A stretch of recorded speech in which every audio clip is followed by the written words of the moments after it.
Мерките на владата не се за удобства и удобно пиење кафе и читање весници во канцелариите, порача денес револтирано премиерот Димитар Ковачевски, алудирајќи на повластената цена на струјата што се дава за одредени компании, училишта и јавни предпријатија. Сакам да упатам порака до општините. Овие мерки не се за удобство ниту на државна администрација, ниту на општинска администрација. Овие мерки не се за да некој седи по канцеларии, си вари кафиња, си држи состаноци и си чита вестници.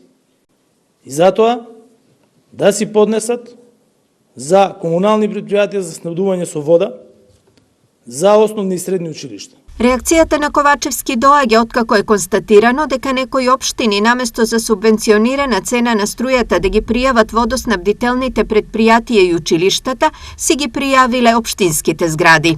До вчера и во ЕСМ, и во Министерство за економија се јавиле одредени општини за да ги стават и административните згради и другите трошоци што ги имаат, за да им ги покрие централната власт преку ЕСМ продажба.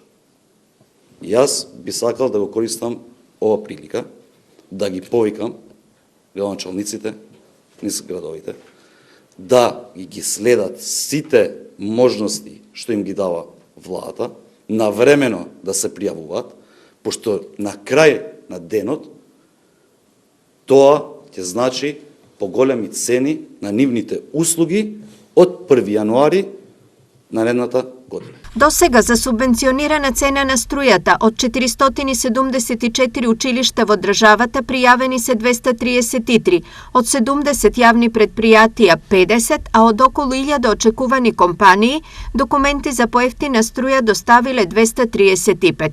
Ова значи дека 518 субјекти во трите сектори од 1 декември ќе добијат субвенционирана струја по цена од 80, односно 95 евра за мегават час.